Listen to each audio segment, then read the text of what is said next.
Ngayong gabi po, meron na naman tayong magandang message na hinanda ng Panginoon and kumbaga sa pagkain, masarap na pagkain. Amen po?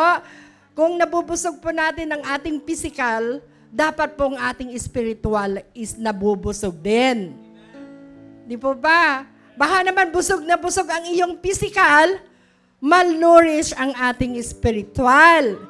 So ngayong gabi po, mayroong bagong pagkain na hindi naman, actually malagi na nating naririnig ito, pero ibig sabihin ito ay magpapabusog ulit sa ating spiritual. Hindi pwedeng busog na busog tayo tonight, but then hindi pumapasok, hindi nyo napapakain yung spiritual nyo. So I want you guys, mga anak, na isa puso ba, namnamin yung pagkahinginanda ng Panginoon tonight. At syempre, pagkatapos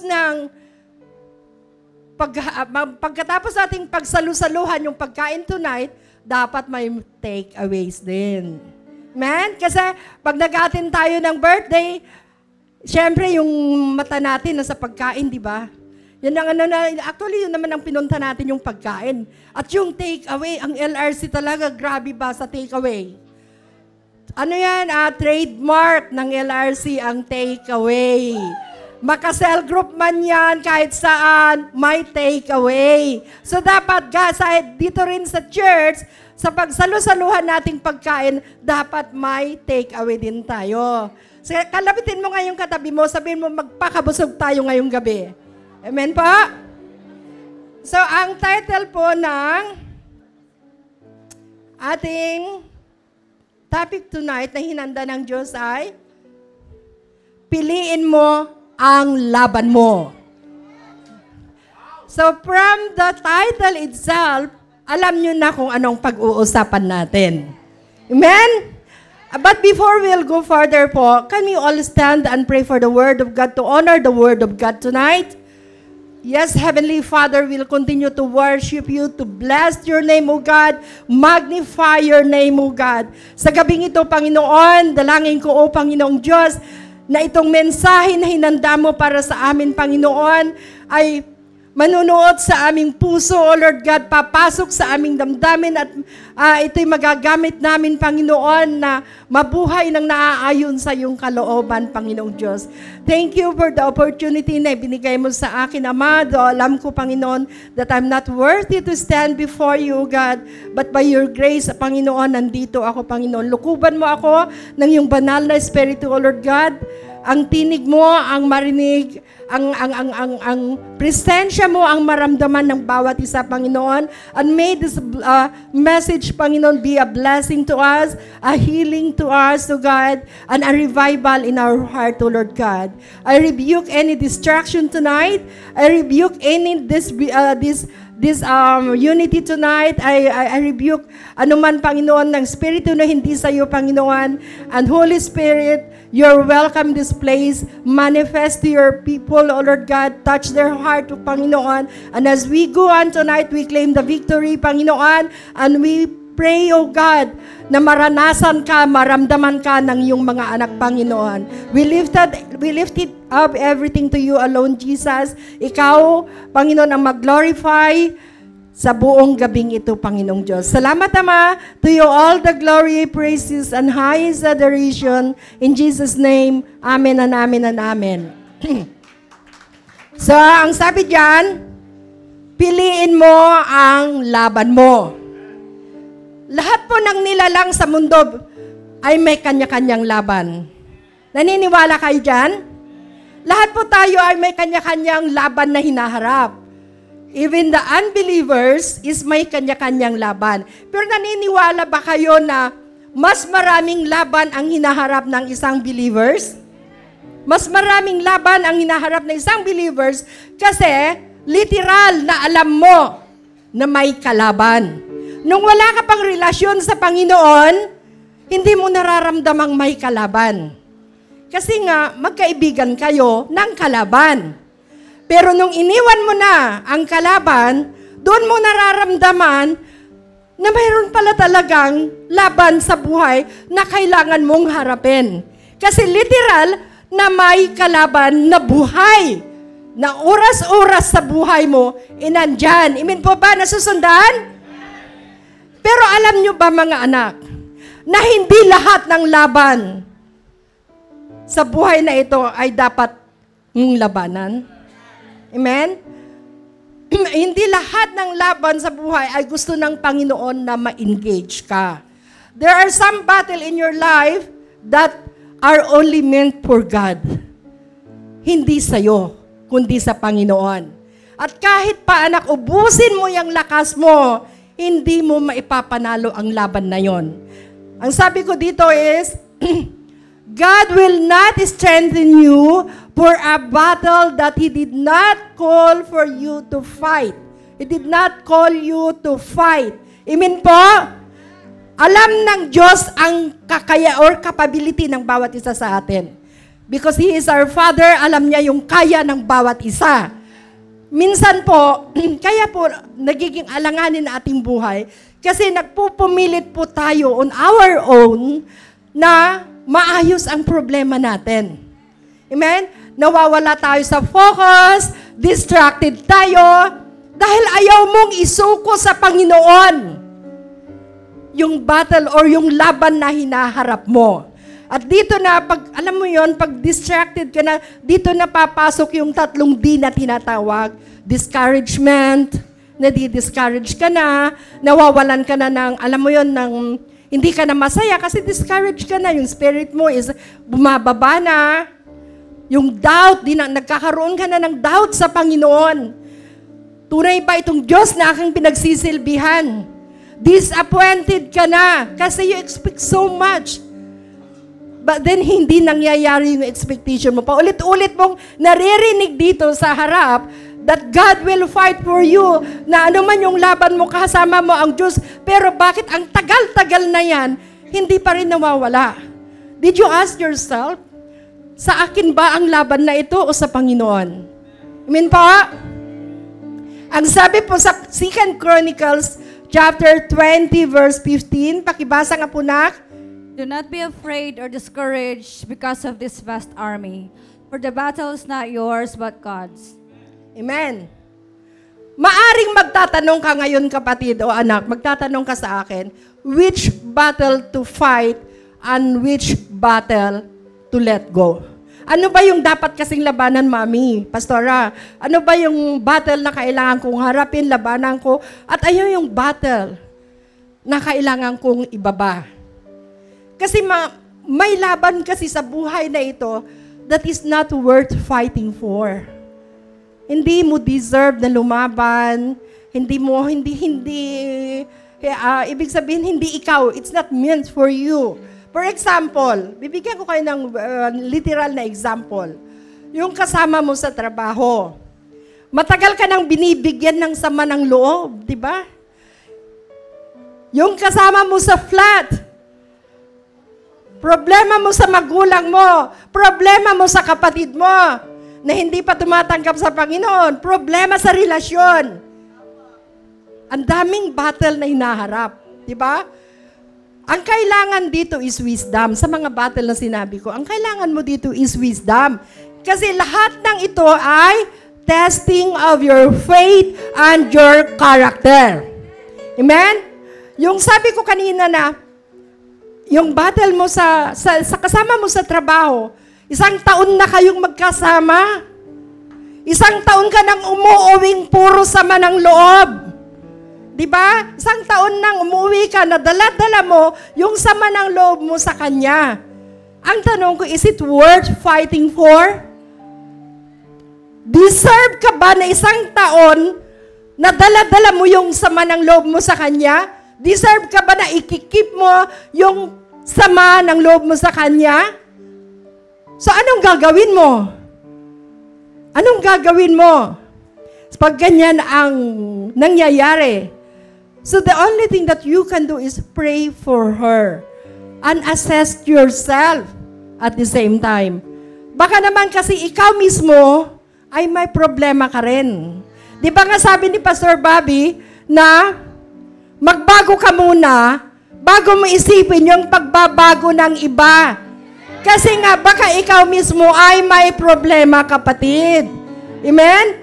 Kaya hindi siya worth fighting na 1 taon ka nang nasasaktan at nahihirapan. Same with your flatmates. Pag nakatira ka sa partition, lalo na yung mga nakatira sa partition of bed space. Diba? Ang hirap. 1 taon ka nang ninanakawan ng mantika, 1 taon ka nang ninanakawan ng downy. Diba? Di naman ako naglalaba pero ubos na yung downy ko. Diba? Ganun. Relate ako niyan kasi dati naka-partition din kami. So, hindi mo siya ma-confront, di mo ma-confront yung ka-flatmate mo kasi magalit siya sa'yo. Magalit siya plano mo pa namang imbitahan sa simbahan. So, hindi mo siya masabihan na, alam ko, ikaw ang nagnanakaw ng downy ko Diba? So, 1 taon na kayong magkasama, aside sa ninanakaw niya yung downy mo, is 1 taon ka na ring puyat kasi gabi-gabi gumagawa siya ng ingay. Yung mga noisy movement niya. Kung kailan tulog ka, doon nagbubukas ng mga chicherya, doon kumakain, syempre tunog ng tunog ang mga kutsara. So alam mo yun, so hindi mo siya ma-confront ulit, hindi ka pwedeng magalit dahil nga gusto mo siyang dalhin sa simbahan. Ang tanong is, nadadala mo ba siya? Sa 1 taon nga, hindi mo na nadadala. Bakit? Kasi nga nagagalit yung puso mo Naiinis ka sa kanya. Diba? Ang tanong ko na naman, bakit mo kailangan i-keep yung inis na yan sa puso mo? Kaya ang sabi ko kanina is wisdom ang kailangan mo dito. Kasi mami, gustong-gusto ko namang lumipat. Mayroon ako nakausap na ganyan Gustong-gusto kong lumipat, hindi kaya ng budget ko. Yun lang talaga ang kaya ng budget ko, yung upa na ganon.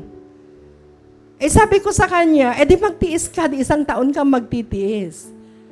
Or kaya, bakit hindi mo na lang i-share si Jesus sa kanya? Kaysa yung naiinis ka dyan sa puso mo. Subukan mo, baka yun ang magpapabago sa kanya. Unti-unti mong i-share ang Panginoon sa kanya. Sigurado ako kako na pag na-share mo ng Panginoon at sigurado ako kako na siya mismo is nagtataka dahil ang dami niyang ginagawang kapalpakan is tahimik ka lang. So, ibig sabihin, kakaiba itong taong ito. Kaysa yung kinikip mo, yung inis mo sa kanya, pinapabayaan mo lang dyan sa puso mo, so anong nangyari? Lumalaki at lumalaki yung inis mo sa kanya. So isang laban ulit yan na hindi mo dapat hayaan na nandyan lang sa puso mo. It will pollute your heart. It will corrupt your heart. Amen po? Battle sa relasyon. Sa mga mag-boyfriend, sa mga mag-girlfriend. Ba't ang pakatahimik nyo? Naintindihan nyo ba ako? Parang ang layo ng mga iniisip nyo Sa mga mag-boyfriend at mag-girlfriend dyan, alam mo yon, yung 2 years na kayong magkasintahan. 2 years ka nang pinapangakuan ng pagbabago. Hindi ka pa din bumibitaw. Kasi umaasa ka na magbabago siya. Kasi umaasa ka that He is worth fighting for. Pero ang sabi ng Panginoon, anak, hindi mo siya deserve.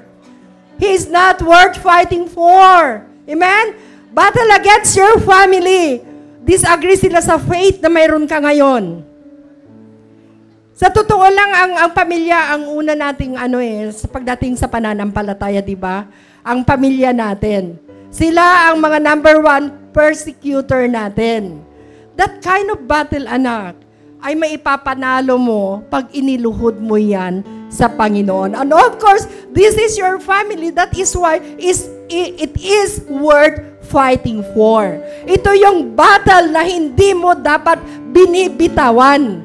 Ito yung battle na kahit ilang taon na iluluhod mo pa rin sa Panginoon.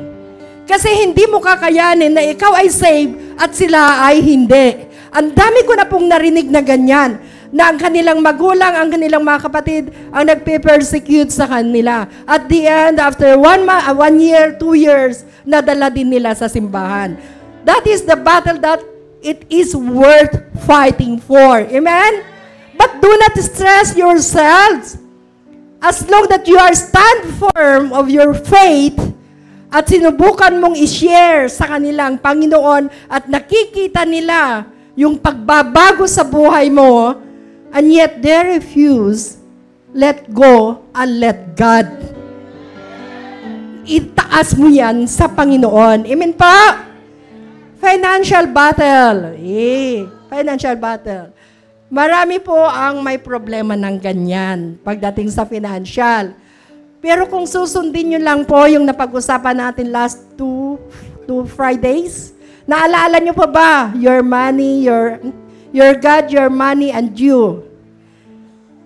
You see, kung ikaw ay kakaroon ng problema sa financial, kung ano yung napag-usapan natin last 2 Fridays, kung susundin mo lang yun, I assure you, anak, mapapaayos ang financial battle mo. Magiging okay po. Hindi pa huli ang lahat, yung may mga problemang hinaharap pagdating sa financial, hindi pa po huli ang lahat. Aayusin po lahat ng Panginoon as long that you are willing. Amen po? Andiyan pa ba? Parang hindi kayo masaya. Hindi ba kayo masaya sa ating pinag-uusapan tonight? Nakasimangot sila. Bakit kayo nakasimangot? Ano pang mga battle nating naharap? Battle of disease, yung mga sakit, yung mga illness natin. Matagal mo nang iniluluhod sa Panginoon yung sakit mo, sakit ng kapatid mo, sakit ng anak mo, magulang mo, alam mo yon, pero walang nangyayari. This kind of battle is out of our control. Kahit sino ay magkakaroon ng ganitong laban, believers man or unbeliever, even the saint is umaharap ng ganitong laban. So sa halip na magmukmuk ka dyan, sa halip na mawalan ka ng pag-asa, ipaglaban mo ang laban na yan sa Panginoon. At ipakita mo kay Jesus your steadfast faith. Sinisiguro ko sa iyo, anak, God will make a way, sabi nga kanina. He is our healer. Huwag ka lang mawalan ng pag-asa. Huwag kang ma-discourage na wala mang nangyayari sa panalangin ko. 2 years na akong nananalangin para sa ikakagaling ng tatay ko, ng nanay ko. Ayaw ko na. No. Ang Panginoon po, may mga laban tayo na hindi niya kaagad sinasagot. Hindi niya kaagad binibigyan ng kasagutan or inaayos. Kasi may gusto siyang mangyari sa atin. Maaring hindi pa steadfast yung faith mo sa Kanya. Amen po? Battle of marriage.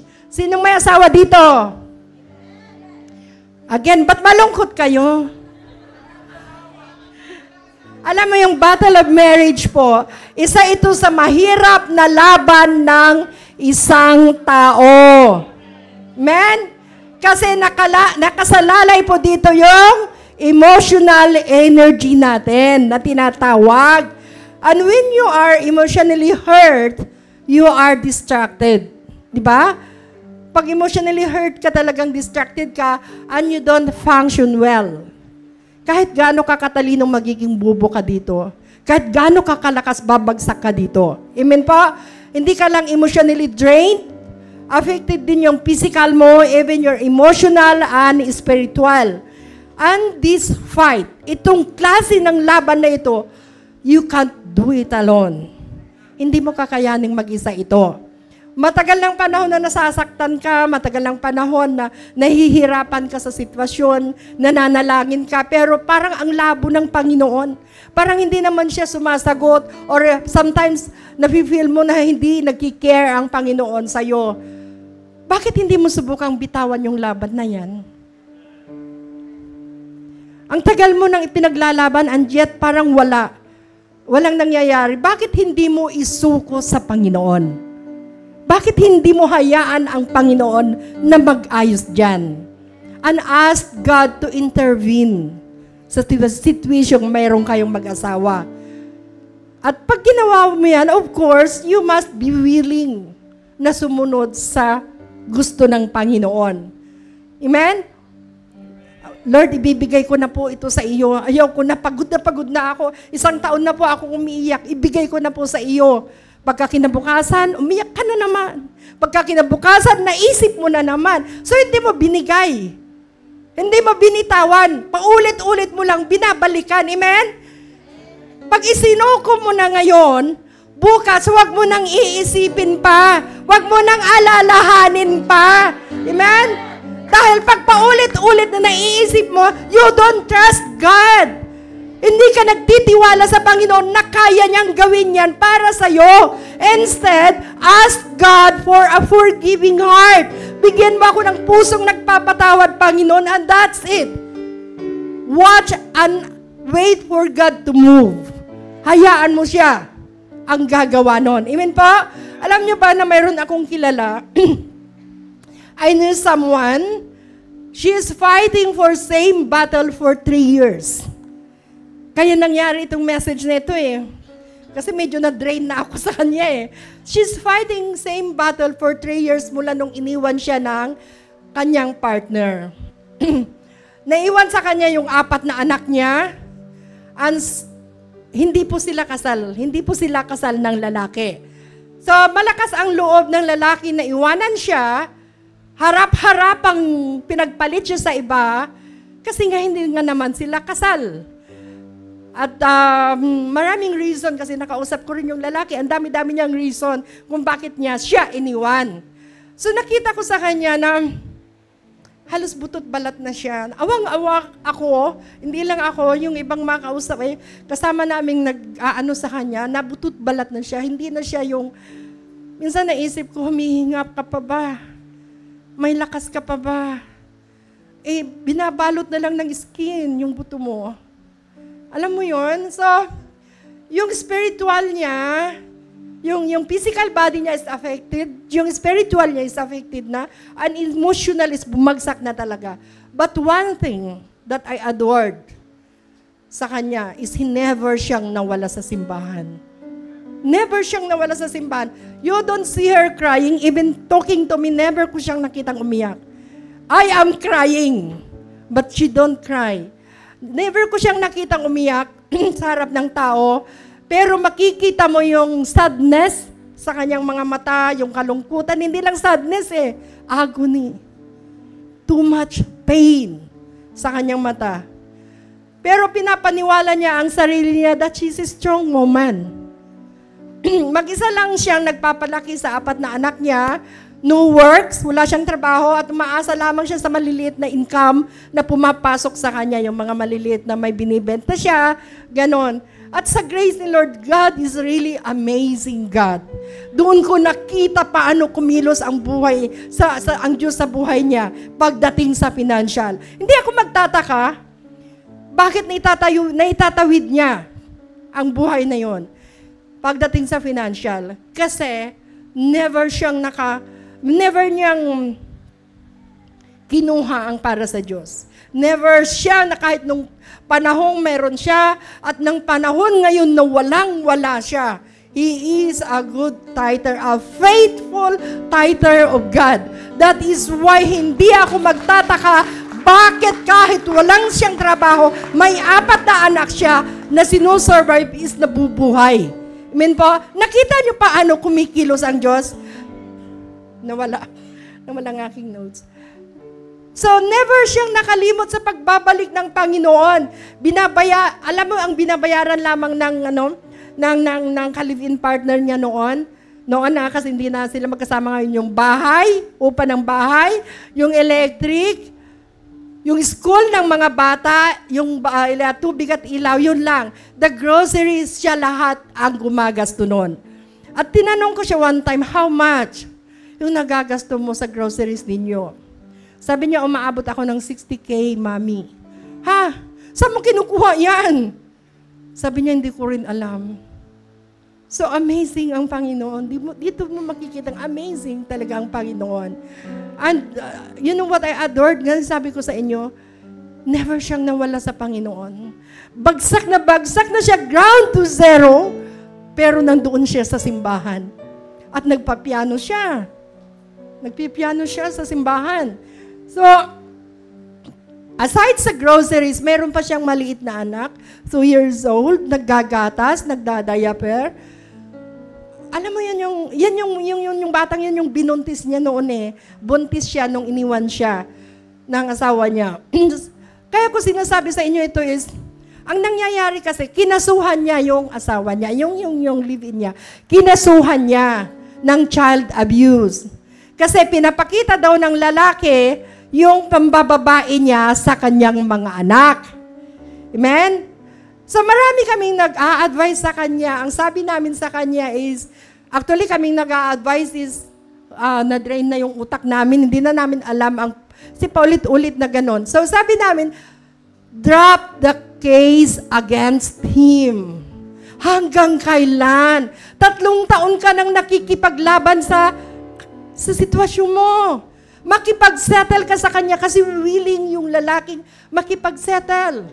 Makipagsettle ka sa kanya, let him go kasi hindi naman kayo kasal at kunin mo lang yung settlement para sa mga bata. Sustento ng bata, bahay, pag-aaral, yun lang ang kunin mo para lang sa mga bata. Let go and let God.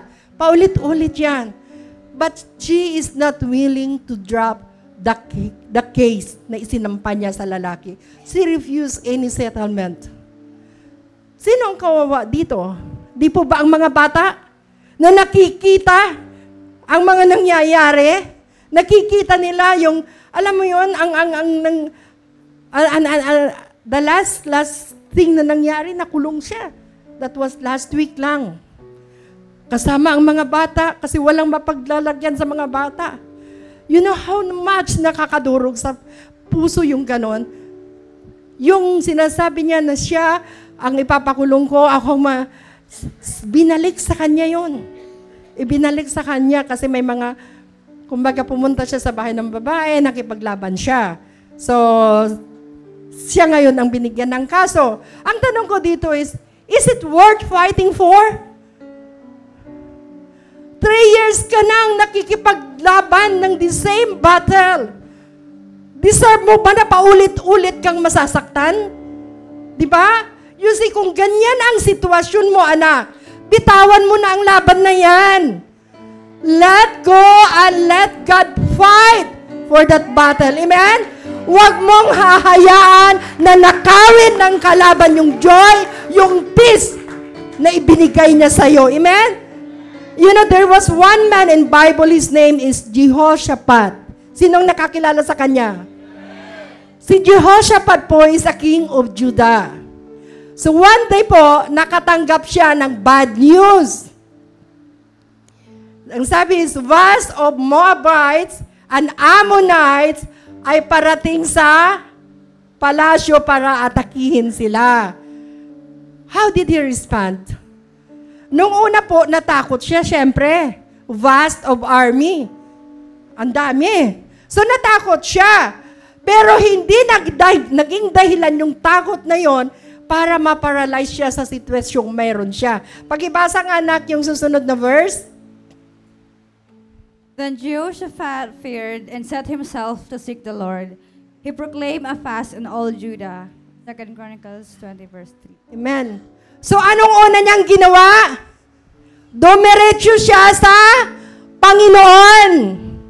Hindi niya hinayaan yung takot niya na maghari sa isip niya. Di ba madalas ang ganyan tayong mga tao?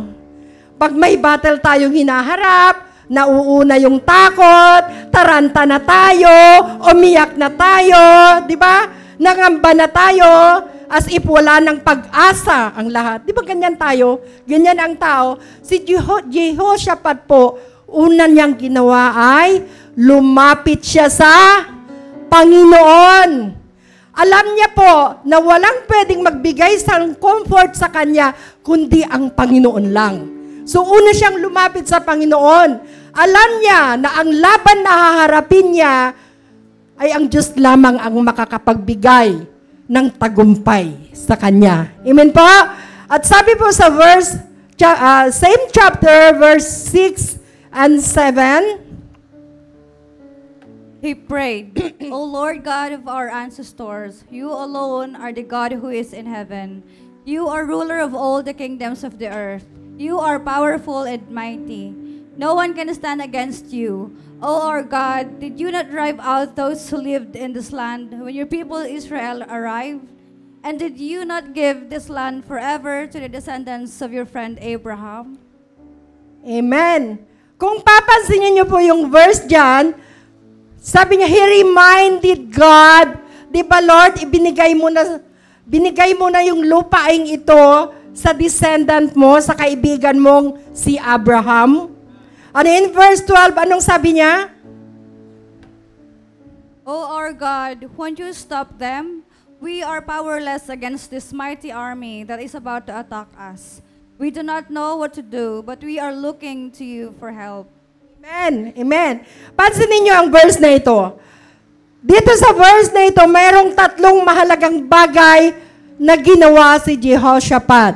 Una, na ginawa niya, inamin niya na wala siyang lakas para harapin ang laban na yon. Tayo ba? Pag tayo humaharap sa battle ng buhay na ito, na-admit ba natin sa Panginoon, Lord, hindi ko kaya ito? Or, uunahin mong ikaw muna ang mag-aayos ng problema. Then, sa kakalalapit sa Panginoon, hindi ko pala kaya, Lord, kala ko kaya ko. Ang una niyang ginawa is, inamin niya na wala siyang lakas para harapin ang laban na yon. Remember, isa siyang hari.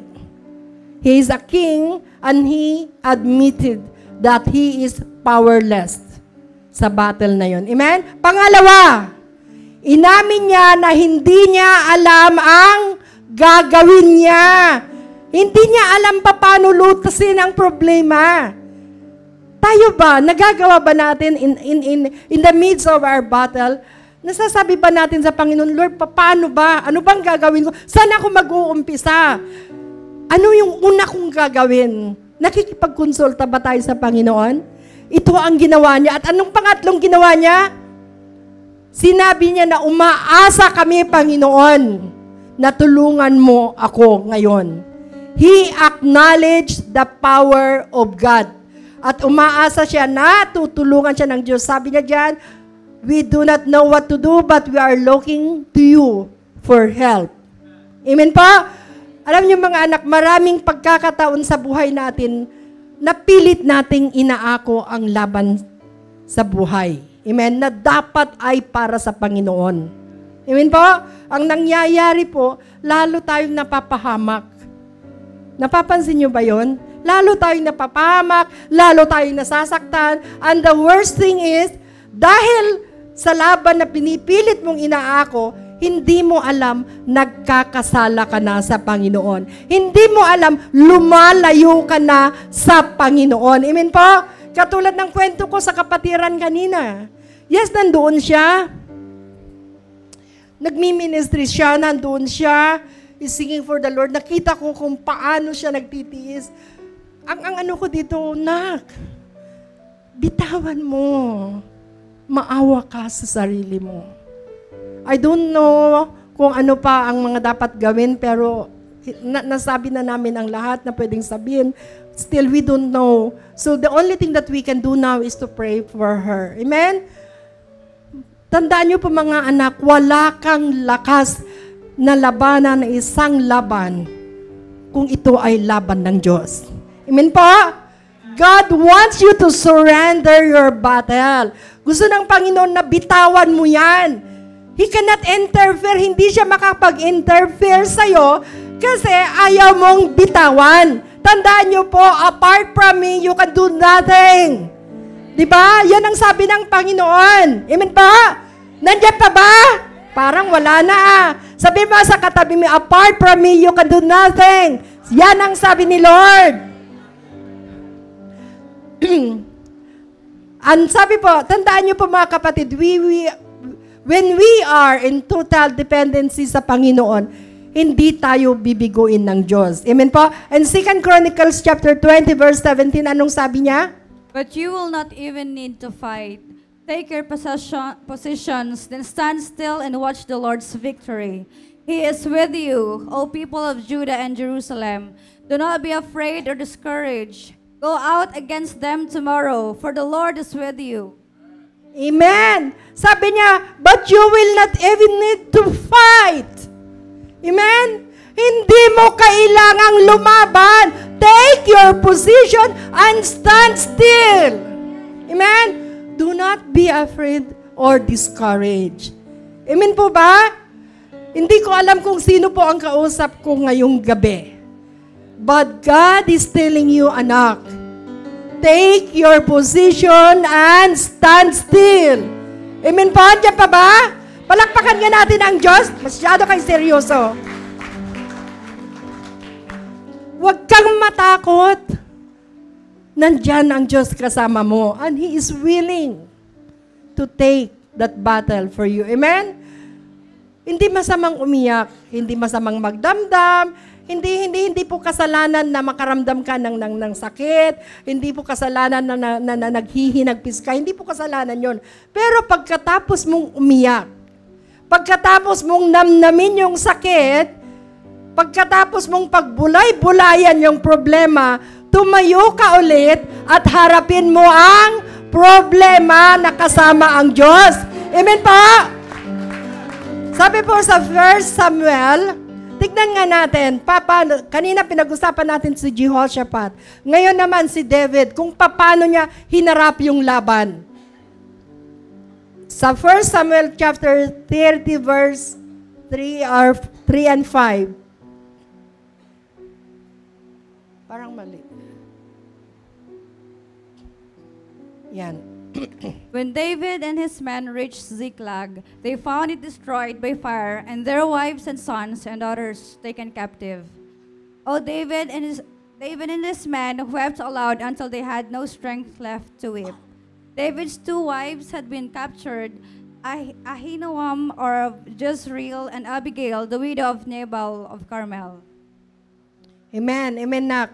Ito yung mga panahon, actually, na-share na ito dati ni Pastor Bobby, di ba? Ito yung mga panahon na umalis sa palasyo si King David, kasama niya yung mga army niya, yung mga kawal niya, para pumunta sa Palestine. At sinamantala ng mga Amalekites na pasukin po yung Ziklag or Negev. So pagdating ni King David, kasama yung mga army niya, nadatnan po nila yung Ziklag na sunog na lahat. The whole town ng Ziklag is sunog. Amen? Ang masakit pa dito, dinala pati ang mga asawa nila. Kasama doon yung asawa niya, dalawang asawa niya, at mga anak nila. Amen? So nakita nyo kung sino ang nakita nyo ba dito, sino ang tumangay sa mga anak at asawa nila? Sino? Amalekites. Problema po talaga noon, ng mga panahong yon, para naman mawala yung seryoso nyo. Problema po ng mga panahong yon, lahat ng mighties, Amalekites, Moabites, lahat ng mighties, problema po, mga troublemaker po yan. Moabites, Amalekites, Ammonites, yung mga yun po. So, ito yung mga troublemaker ng mga panahong yon. Mabuti na lang wala. Mayroon pa ba dito? Sino ang Amalekites dito? Moabites, sino? Kasi ito yung mga troublemaker noon. Buti na lang wala nang ganyan ngayon. Nabalik tayo kay King David, di man lang sila natawa. Ang dami kong sinabi, hindi natawa. Ay Lord, malapit na akong umuwi mga anak, ilang araw na lang. Huwag namang ganyan. Balik tayo kay King David. Galit na galit po yung mga tao sa nangyari. Amen? So, umiiyak sila, umiiyak hanggang maubos na yung luha nila sa kaiiyak. Sinong nakaranas yan? Yung iyak ka ng iyak, gusto mo pang umiyak pero wala ng luha. Naranasan ko yan eh. Di ba? Ang hirap. So, ang nangyari, puso mo na lang yung umiiyak. Kasi wala nang tumutulo eh. So, yung puso mo na lang umiiyak. At ang masakit pa, Galit na galit ang mga tao at siya ang sinisisi. Sinisisi nila si King David. So, ang nangyari, gusto siyang patayin ng mga tao. Basahin nga natin yung 1 Samuel chapter 30, verse 6. David was now in great danger because all his men were very bitter about losing their sons and daughters. And they began to talk of stoning him, but David found strength in the Lord his God. Amen. At hindi lang siya sinisisi ng mga tao, gusto pa siyang patayin. Mga anak, darating ang panahon sa buhay mo, sa buhay ko, sa buhay mo. Kahit na yung mga taong pinagpakitaan mo ng mabuti is magiging kaaway mo one day.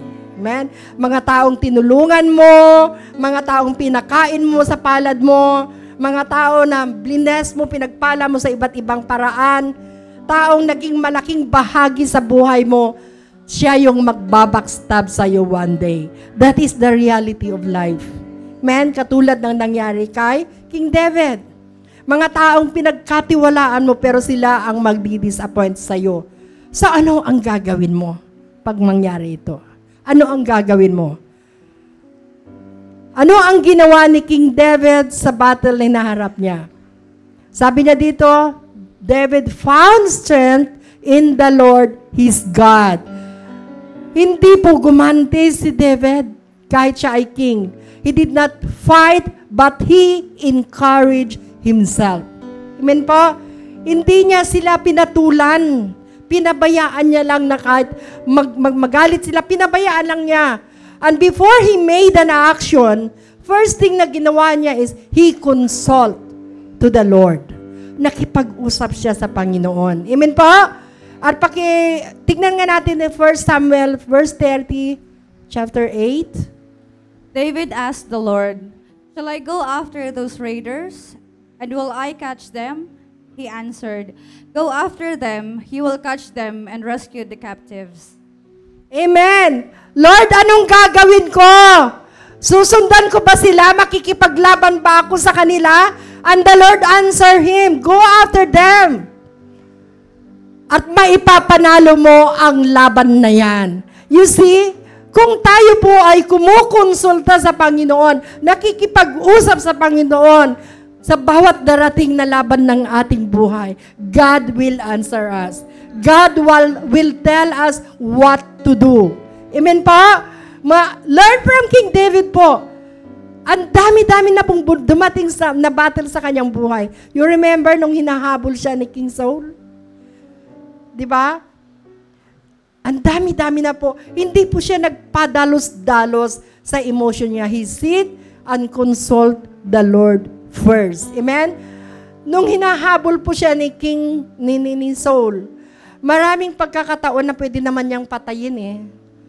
Maraming pagkakataon na pwede niyang gantihan or patayin si Saul. Pero hindi niya po ginawa. Because he knows that battle is not for him. It is for God. Amen po? So, may dalawang bagay na dapat niyong tandaan, people of God, pag tayo ay humaharap sa laban ng buhay. First, choose your battle wisely. Lagi mong tatanungin ang sarili mo, is it worth fighting for? Huwag mong sayangin ang oras at lakas mo, anak, para sa bagay na hindi mo na mababago pa. Again, let go and let God. Amen po? Number 2 is, don't let your emotion get you. Pag tayo ay nasa emotion, peak ng ating emotion, padalos-dalos po tayo sa ating mga decision. That one day, pagsisisihan din natin. Ang nangyari, hindi na natin maibalik pa. Dahil ginawa mo na. Amen? Kung nagagalit ka, kung naiinis ka, pinakamagandang gawin mo, step back, calm down, bago ka gumawa ng desisyon. Sabi ko nga is, breathe in and breathe out. Magpalipas ka muna ng araw. Hanggang sa, manalangin ka na lang, hanggang sa, sasagot na ang Panginoon sa'yo. Amen? Marami pong believers ang bumabagsak dyan. Marami pong unbeliever or believers, mga tao, na hindi po nagiging maayos ang kahihinatnan. ng battle nila kasi po sa padalos-dalos na decision, sa emotion. Amen? Bago ka gumawa ng action, tignan mo muna yung sitwasyon in a bigger picture. Amen? Makakabuti ba sa akin ito or lalong bibigat ang problema? Amen? Do not be distracted. Huwag kang, kasi marami kang makakausap na tao, even your mind. Iba-ibang tao ang makakausap mo dyan. Mayroong pabor na lumabang ka, mayroong pabor na magsasabi sa'yo na tama na. So huwag kang makikinig doon. Kung hindi rin lang naman spiritual parents mo or kasama mo sa church. Or pinaka-the best mong gagawin is consult God. Speak to God. Mag-usap kayo ng Panginoon. Amen? Do not be distracted. Stay focused to God. Amen po? Sabi ko dito, battles are everywhere. Battles arise because there's something the enemy wishes to take away from you. Kung wala siyang makukuha sa'yo, wala siyang pakialam sa'yo. Amen? So if you have no treasure, nothing for the enemy to steal. They leave you alone because you are already useless. But once there is something in you, they will give you a hard fight. Kaya kung ikaw ay dumadaan sa maraming pagsubok, dumadaan sa battle ng buhay, na pagkasunod-sunod na din ang bigat-bigat pa, may makukuha at may gustong kunin kasi ang kalaban sa iyo. Hindi ka useless. Sabihin mo sa katabi mo, hindi ka useless. Amen? There is something in you.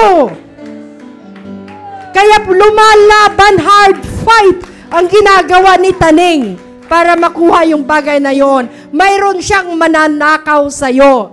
Kaya hindi siya sumusuko. Amen po? Uulitin ko, not all battles is for you to fight, anak. Amen? Some battles, sabi ko dito, some battles are best fought on bended knees. Through prayer and worship. And expect God to move on your behalf. Palakpakan nga natin ang Diyos.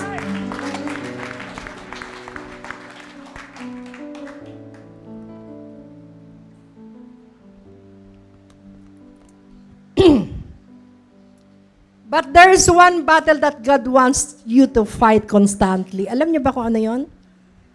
Sinong nakakala? What is that? Gusto ng Panginoon that every day sa buhay mo, hanggang nabubuhay ka, God wants you to fight for that battle. Ano yon? Ano yon? The battle in your mind. The battle in your mind. Alam nyo ba na playground ni Taning, ni Satanas, ang mind natin? Amen? The battle of the sin is always start in your mind. Kaya sabi ng Panginoon, constant ang pakikipaglaban dyan. Araw-araw. Amen? Sabi mga sa katabi mo, araw-araw. Alam mo, may dalawang boses kang maririnig dyan. Boses ng Panginoon at boses ng kalaban. Sasabihin sa'yo ng boses ng kalaban, subukan mo lang, minsan lang naman yan. Di naman masama, kunti lang yan. Subok-subok din pag may time. Para hindi ka maging ignorante ba? Sasabihin ng kalaban yan sa utak mo. Pero sinasabi ni Lord, no anak. Huwag mong gagawin kahit kunti lang yan, kasalanan yan. So ikaw, hindi mo alam saan ba. Parang hindi ko pa talaga natikman yon. Forgiving God man siya. He is a forgiving God. I know na mapapatawad niya ako. Sure, mapapatawad ako ng Panginoon. Minsan sabi, ang tagal mo nang hinihingi yan na. Yung anak, yung trabaho, parang hindi ka naman naririnig ng Panginoon mo. Kung tunay yung Diyos mo, hindi ka niya bibugarin. Napaka-active mo sa ministry, tither ka pa, Pero bakit ngayon hindi pa sinasagot ng Panginoon mo yung mga prayer mong yan? Marami kang maririnig. Araw-araw makakarinig ka ng ganyan. At pag hindi mo alam ang isasagot mo dyan, for sure, dadakmain mo yung kasalanan na yan. Papasok ka sa boses ni Taning. Alam mo kung paano mo lalabanan yan? Through the Word of God. It is written, Bach Isra. Amen? It is written. Ngayon, kung ang alam mo lang, Jesus wept. Diba? Or for I know the plans I have for you, o kaya yung John 3:16, paano mo lalabanan yan? Ang Panginoong Hesus po, nung siya po ay tinempt ng kalaban sa mountain, Panginoong Hesus na yun tinempa ng kalaban ni Taning. Ikaw pa kaya? Anong sinagot ng Panginoon? It is written. Hindi siya nakipaglaban flesh to flesh. Ang sabi niya, it is written.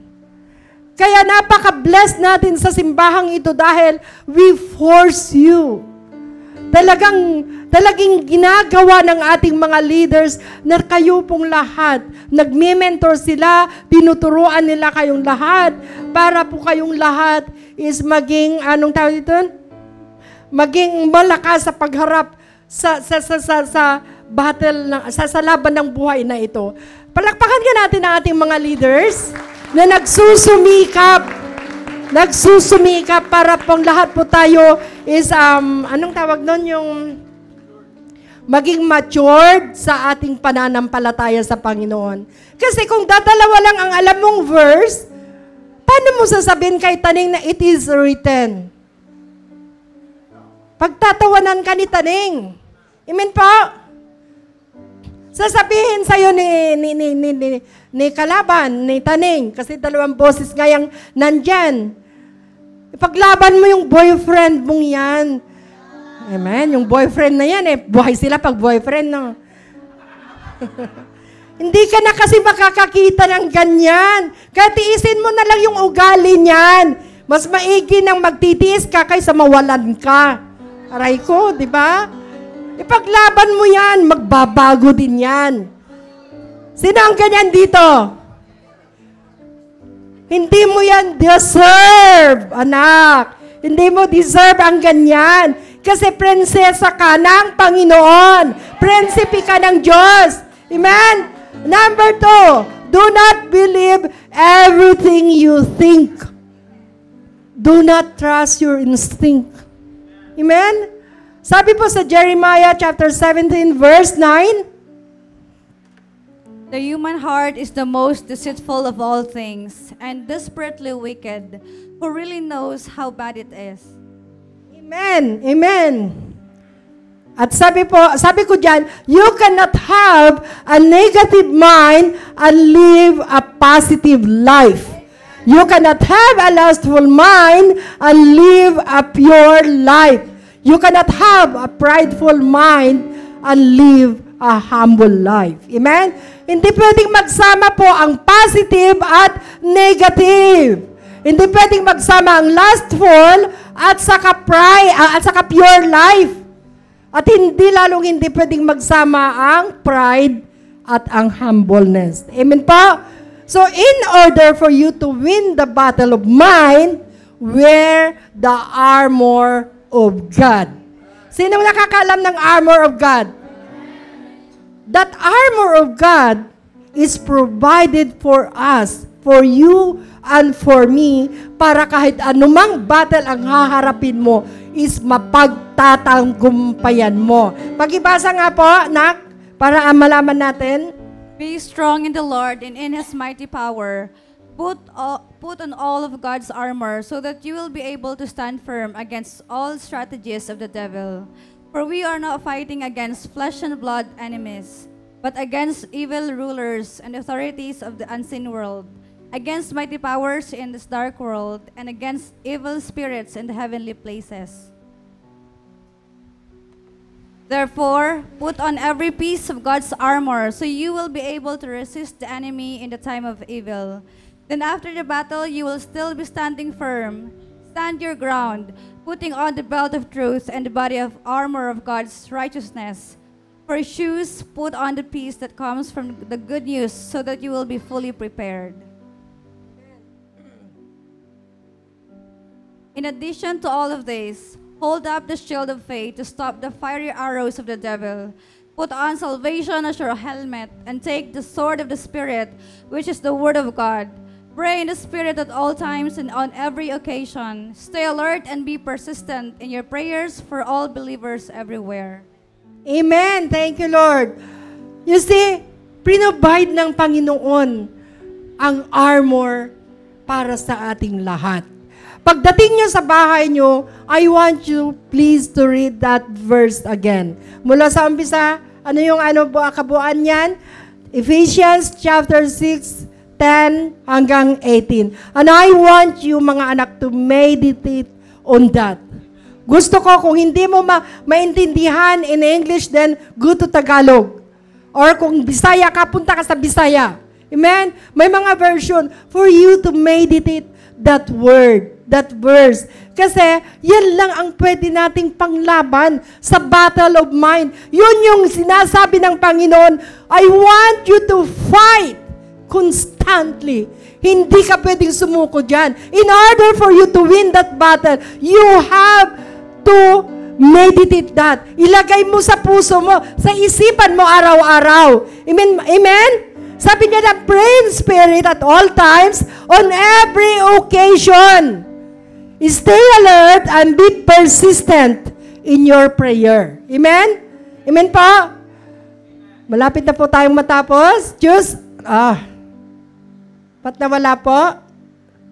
Yung ating last slide yata yon. Choose your battle wisely.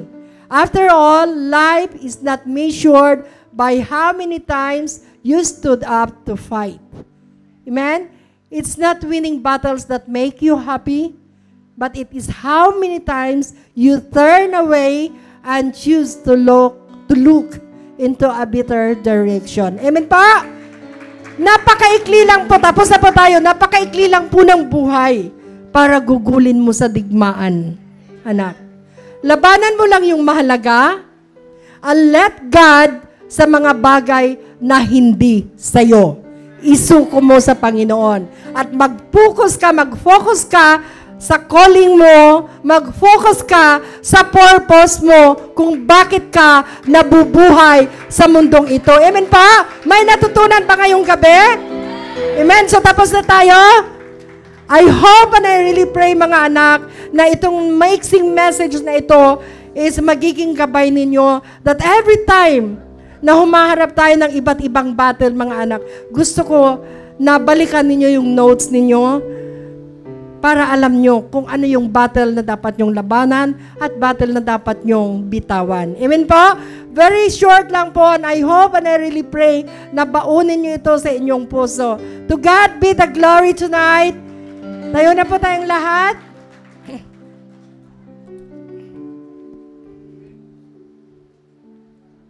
Ikaw. Patak.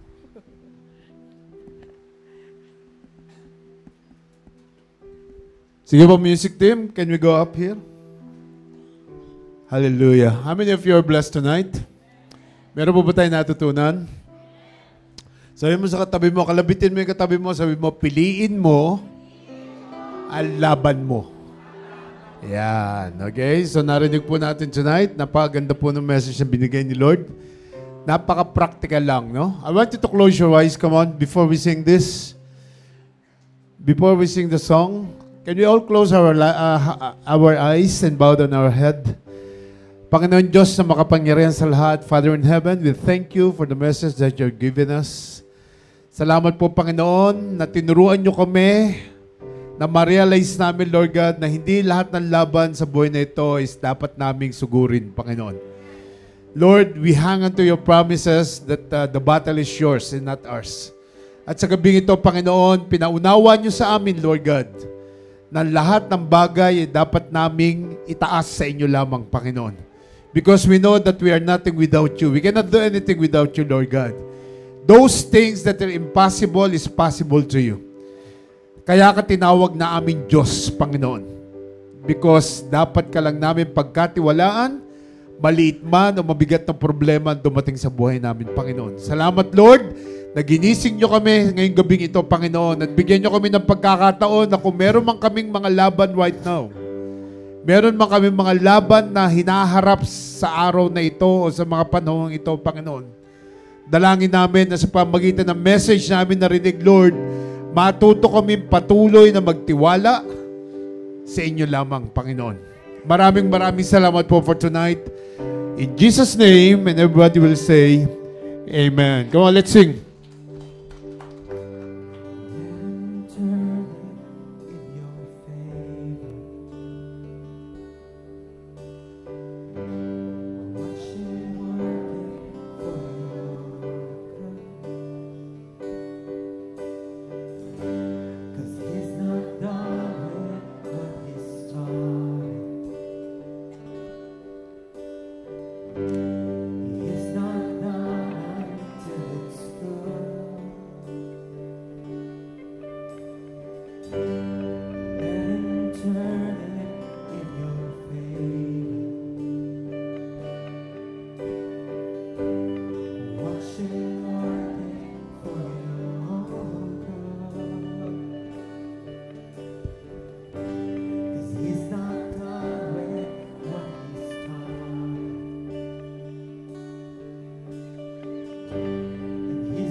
Hallelujah. Hallelujah. Hallelujah. Salamat, Panginoon. Mga anak, sino sa inyo gusto magkaroon ng new beginning, new horizon? Come on, taas ang kamay. Yung gusto magkaroon ng new horizon simula sa gabing ito. Isa lang po sagot dyan. You need to surrender everything to God alone. Kung hindi mo laban, isurrender mo kay Lord. Kahit na anong klaseng laban yan, isurrender natin lahat kay Lord. Para yung new beginning at new horizon mangyari sa buhay natin. Amen? Come on, itaas yung dalawang kamay nyo. Sige po. Lalo na yung may mga laban na hinahanap right now. Hallelujah. Father in heaven, Panginoon, in the name of Jesus, alam niyo po ang kalagayan ng inyong mga anak, Panginoon. Alam niyo po ang mga laban na kanilang hinaharap sa buhay na ito, Lord God. Panginoon, tulungan niyo kami, Panginoon, na magtiwala lamang sa inyo, Panginoon. Sa inyong mga salita, sa lahat ng pangako ninyo sa inyong mga salita, Panginoon. Naniniwala kami, Lord God, na lahat na nangyayari sa buhay namin is makapagsubok lang, na kung patuloy kami magtitiwala sa inyo, Panginoon, lahat ito'y aming malalagpasan, Panginoon. Kaya po sa gabing ito, Lord God, again, we want to thank you na tinuruan nyo kami, Panginoon, na piliin namin ang mga laban na aming hinaharap, Panginoon. Tulungan nyo kami, Lord God, na humarap sa mga bagay na ito, Panginoon, na may lubos na pananampalataya at paniniwala na kayo po ang Diyos na nakakaalam ng lahat nangyayari sa buhay namin, Panginoon. Sa gabi ito, Lord God, pinagkakatiwala namin sa inyo lahat. Kayo po ang patuloy na gumabay sa kalagayan ng inyong mga anak right now. Alam namin, Panginoon, na alam nyo lahat ang bawat detalye na pinagdadaanan ng bawat isa, Panginoon. Kaya po sa gabing ito, magtitiwala lang kami, mananampalataya kami, para po yung new horizon, yung new beginning namin, is mangyari po sa buhay namin. Tuloy-tuloy, simula po sa gabing ito. Turuan nyo kami, Panginoon. Bigyan nyo kami ng puso na handang mag-surrender sa inyo. Yung mindset na meron kayo, Lord God, nawa mapasa amin, Panginoon. Holy Spirit, we acknowledge you in our life, Panginoon. Without you, we are nothing. And thank you that you are our comforter, that in times of any trouble and trials, difficulties in this life, naandyan kayo, Panginoon, God the Holy Spirit, na gumagabay sa amin. Salamat po sa gabing ito. Continue to lead us, Lord God. Pangunahan nyo kami sa bawat desisyon na aming ginagawa sa mga buhay namin. We thank you, Lord, for tonight. We bless your name. We glorify your name. We lift up your name. In Jesus' mighty name, and everybody will shout and say, Amen. Amen and amen and amen.